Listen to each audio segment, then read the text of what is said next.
నూతన కార్యం దేవుడు చేయబోతున్నాడు. ఈ కొత్త సంవత్సరం ఇంకొక 10 నిమిషాల్లో రాబోతుంది. గమనించుకున్నాం అందరం. ఒకడు క్రీస్తునందు ఉన్న ఎడల అతను నూతన సృష్టిగా ఉన్నాడు, పాతదంతా గతించిపోయింది, ఇదిగో సమస్తము. మనం ఒక ఇల్లు ఖాళీ చేసి వెళ్తున్నప్పుడు చాలా పాత విషయాలు అక్కడ వదిలేస్తాం, పాత సామాన్లు వదిలేస్తాం. కొన్ని పాతవి మాత్రం మనం తీసుకొని వెళ్తాం. ఈ సంవత్సరం ముగించబోతుంది. ఈ సంవత్సరంలో ఇప్పుడు మనమంతా చూసే మన పిల్లలు చాలా విషయాలు మనకు నేర్పించారు. వారి పాటల ద్వారా, వారి స్కిట్ ద్వారా, వారు చేసిన ప్రతి కార్యం ద్వారా మనం అనేక విషయాలు నేర్చుకున్నాం. ఈ సంవత్సరం మనం వదలాల్సిన వాటిని వదిలేయాలి. అది ఏది? మనకున్న బద్ధకం, మనకున్న సోమరితనం, మనకున్న ఈ ఇతరుల విరోధంగా మాట్లాడే మాటలు, మనకున్న అలసట, మనకున్న అశ్రద్ధ, ఇవన్నీ మనం వదిలేసుకోవాలి. చిత్రతలు చెప్పాలి. ఈ కొత్త సంవత్సరం కానీ వదిలేసి పాత సంవత్సరం వదిలేసి కొత్త సంవత్సరంలోకి మనం ప్రవేశించాలి. కొత్త సంవత్సరంలో మనం గుర్తుపట్టుకోవాల్సింది, తీసుకోవాల్సిన పాత కొన్ని ఉన్నాయి. ఇల్లు ఖాళీ చేస్తే అన్ని పాత వదిలేసి వెళ్ళిపోము, కొన్ని పాతకి తీసుకొని పోతాం. అన్నట్టు చెప్పాలి. కొత్తదొక వింత, పాతదొక రోత అంటున్నాం. కానీ కొన్ని పాతవి మంచిది కూడా ఉంటాయి. అదేంటంటే కృతజ్ఞత గల మనస్సు. అన్నట్టు చెప్పాలి. మనము గత సంవత్సరంలో మన దేవుని సన్నిధిలో ఏదైతే మనము నేర్చుకున్నామో, మనం పడిన కష్టాల్లో నుండి, మన ఇబ్బందుల్లో నుండి, మన ఇరుకుల్లో నుండి, మనకు వచ్చిన సమస్యల్లో నుండి, మనం కొంచెమంది నమ్మాము, మోసపోయాము, మనం ఒక దిక్కు వెళ్ళి చేయకూడని పని చేసేసాము. ఇవన్నీ కొన్ని విషయాలు నేర్చుకున్నాం. ఈ నేర్చుకున్న అనుభవాలన్నింటినీ మనం వదిలేయకూడదు. వీటిని మనం తీసుకొని కొత్త సంవత్సరంలోకి ప్రవేశించాలి. అది మనకు దీవెనకరంగా మారుతుంది. సోదరులు చెప్పాలి. వదలాల్సింది పగ, ప్రతీకారము, హృదయంలో చేదు, మనకున్న ద్వేషము, కోపము, క్రోధం, ఇదంతా వదిలేయాలి. అది కొత్త సంవత్సరం తీసుకొని వెళ్ళకూడదు. నేను ప్రతి సంవత్సరం ఒక మాట చెప్తాను. కొత్త పాలు తెచ్చుకున్నారు, పాత పాలు కొంచెము పాతలో ఉంది, ఆ పాలని కొత్త పాలు పోసి వేడి చేశారు, ఏమైంది? ఇది కూడా పగిలిపోద్ది. అలాగే ఈ 2024 సంవత్సరంలో ఉన్న ఏ కీడును కూడా తీసుకొని కొత్త సంవత్సరంలోనికి మనము వెళ్ళకూడదు. దయచేసి కొత్త సంవత్సరాన్ని పాడు చేసుకోకూడదు. పాతదోదుందా ఒక కొత్త తీర్మానం చేద్దాం. ఏదైనా పాపంలో, అక్రమంలో, చెడుతనంలో, దేవుని విరుద్ధమైన కార్యంలో నేను ప్రభు దగ్గర ప్రార్థన చేద్దాం. ప్రభువా, నన్ను క్షమించు. నేను చేసిన ఈ తప్పిదాలను బట్టి నేను ఈ సంవత్సరం అనేక కష్టాలు నేను కోరి తెచ్చుకున్నాను. ఈరోజు దాన్ని వదిలేస్తాను. మీ సన్నిధిలో నేను ఒక నూతన తీర్మానం తీసుకున్నాను. చిత్రతలు చెప్పాలి. నేను చెప్పిన అబద్ధం చెప్పను, నేను నడిచిన చిరుదారు నడవను, నేను ఎవరి మీద కోపం పెట్టుకోను, నేను ఎవరి గురించి నా హృదయంలో చేదు పెట్టుకోను, ద్వేషాన్ని పెట్టుకోను. నేను చేసిన పాడు పనులను వదిలేస్తున్నాను. ఒక నూతన సృష్టిగా కొత్త సంవత్సరంలో ప్రవేశిస్తానని మనం ఒక తీర్మానంతో అడుగు పెడితే దేవుడు చేసిన వాగ్దానం 100% మన జీవితంలో నెరవేర్చబడుతుంది. అనేది ఇదిగో నేను ఒక నూతన కార్యము చేస్తున్నాను. చేతులు చెప్పాలి. ఎంతమంది ఆరోగ్యం కొరకు, కుటుంబం కొరకు, ఉద్యోగం కొరకు, వ్యాపారం కొరకు, సంపాదన కొరకు, మన జీవితంలో తాను ప్రభు చేసిన అన్ని మేల కొరకు కృతజ్ఞతమై ఉన్నాం. 2 చేతులకి దేవుని స్తోత్రం చెప్పాలి. కృతజ్ఞత ఉన్న వారికి ఏం జరుగుతుందో చెప్తాను. దోస్ హూ హావ్ థాంక్ఫుల్నెస్, కృతజ్ఞత గల వారు అనేకమైన ఇంకా దీవెనల కొరకు మన ఆరోగ్యంగా మార్చబడతాం. ఎవరికైతే దేవుడు మేలు చేశారో వారు కృతజ్ఞతలు ఉంటారో ఆ కృతజ్ఞత గల వారికి దేవుడు మరింత మేలు చేస్తారు. కృతజ్ఞత లేని వారికి చేసిన మేలులే నేను గుర్తు చేసుకుంటా ఉన్నావు, ఇక మీదట నీకు మేలు చేసే అవకాశం ఉండదు. 10 మంది కుష్ఠరోగులు బాగు చేశారు. వాళ్ళు ఏసై వాళ్ళ దగ్గరికి వెళ్ళి అడిగాడు. ఆ 10 మంది కుష్ఠరోగులు బాగు చేస్తే 9 మంది పారిపోయారు. ఒకరు మాత్రం దేవుని మహిమ చెల్లించడానికి వచ్చారు. అప్పుడు అడుగుతాడు యేసు ప్రభు, 10 మంది స్వస్థతలు ఉందారు కదా, ఆ 9 మంది గురి ఎక్కడా అని అడుగుతారు. ఎవరు వెళ్ళిపోయారు, మరి నువ్వు అంటాడు. శివ, అది ఒత్తుకుంటా ఉండవు, చూడు. మరి నువ్వు అంటే నేను దేవునికి మహిమ చెల్లించడానికి వచ్చానన్నా. అర్థమైంది. దేవుడు మేలు చేసినప్పుడు మన జీవితంలో కృతజ్ఞత ఎదురు చూస్తాడు. చేతులతో చెప్పాలి. ఈ సంవత్సరం ముందెన్నడూ లేనంత ఆశీర్వాదం, ముందెన్నడూ లేనంత కృపలు దేవుడు మనకు అనుగ్రహించాడు. ఈ రోజు మనం సజీవ లెక్కలో ఉన్నామంటే దేవుని కృప. హల్లెలూయా. నేను ఒక పాట పాడతాను. ఈ పాట పాడుతుండగానే కృతజ్ఞత కలిగి మన దేవుని స్తుతిద్దాం. చేతులతోటి చెప్పాలి. ఈ సంవత్సరం దేవుడు మనల్ని దీవించాడు, దేవుడు మనల్ని ఆశీర్వదించాడు. దాన్ని గుర్తు చేసుకుందాం. ఈ పాటలో మహిమనిచ్చి మన దేవుని స్తుతిద్దాం. ఈ పాట పాడుతుండగానే కొత్త సంవత్సరంలోకి మనం ప్రవేశిస్తాం. మనకి ఈ సంవత్సరం దేవుడు ఒక నూతన వాగ్దానాన్ని ఇస్తున్నాడు. ఆ వాగ్దానాన్ని బట్టి దేవుడు మనము నడిపించబోతున్నాడు. ఈ పాట నేను పాడతాను. అదే అదే అదే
Hey!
ఈ సంవత్సరం వాగ్దానం ఏంటి?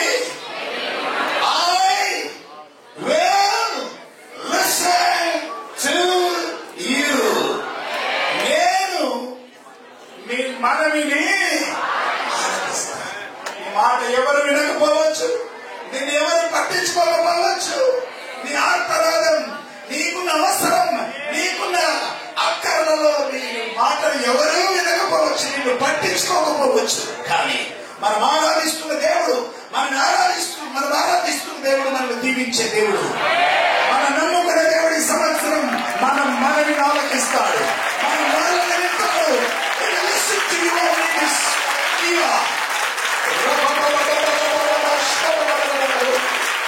అందరూ ఒకసారి గట్టిగా చప్పట్లు కొట్టుకుంటున్నారు. Hallelujah, hallelujah, praise God.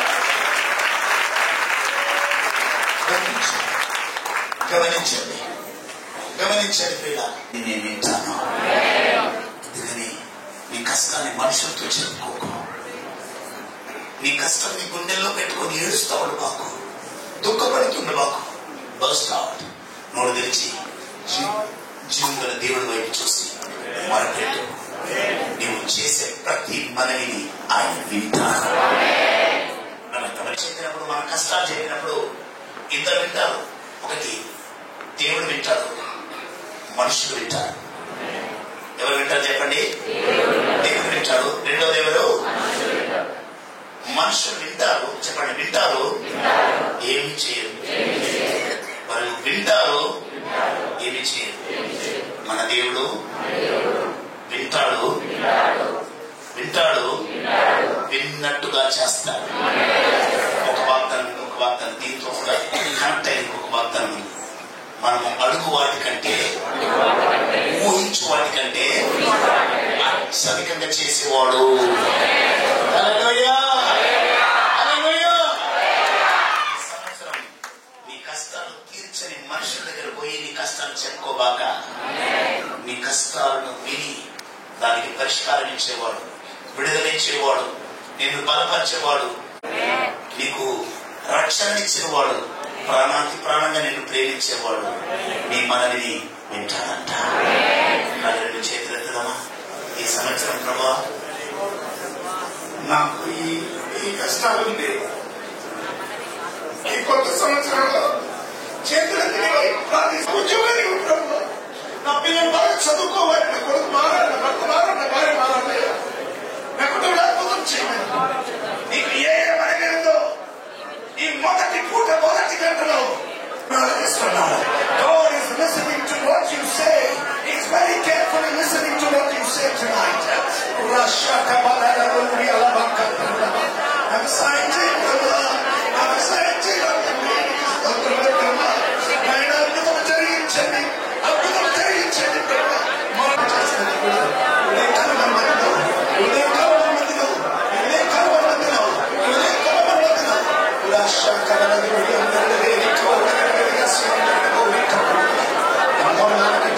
రప్పించిన నీ దేవుడైన యెహోవాను నేనే. నీ నోటిని బాహుగా తెరువు. ఎందుకు? ఇతరులను దూషించడానికి కాదు, ఇతరులను దుర్భాషలాడడానికి కాదు, ఇతరులను కష్టపెట్టడానికి కాదు, అవిశ్వాసమైన మాటలు మాట్లాడడానికి కాదు. నీకు కావలసింది పొందుకోవడానికి, మొదలుపెట్టడానికి నోరు తెరవాలి. ప్రార్థన ఆలకించువాడా సర్వ శరీరులు మీదకొస్తారు. అడుగుడి మీకు ఇవ్వబడును, వెతుకుడి మీకు దొరుకును, తట్టుడి మీకు. 2025 మీ అందరికీ 2025వ సంవత్సరపు నూతన సంవత్సర శుభాకాంక్షలు. పక్కన వారు విష్ చేయండి. Just wish your neighbour, say happy new year, happy new year. నవ్వుతూ చెప్పండి. Give them a shake and say happy new year. This year, ఈ సంవత్సరం ఎట్లా ఉండబోతుంది? ఎట్లా ఉండబోతుంది? పెళ్లి కాని వాళ్ళకి ఏం కాబోతుంది? పెళ్లి కాబోతుంది, ప్రమాణం ఉంటుందా? పెళ్లి కాని వాళ్ళకి ఏం కాబోతుంది? పెళ్లి కాబోతుంది. ఇల్లు లేని వారికి ఏం కాబోతుంది? ఉద్యోగం లేని వారికి ఏం రాబోతుంది? వ్యాపారం లేని వారికి ఏం రాబోతుంది? అప్పులున్న వారికి ఏం కాబోతుంది?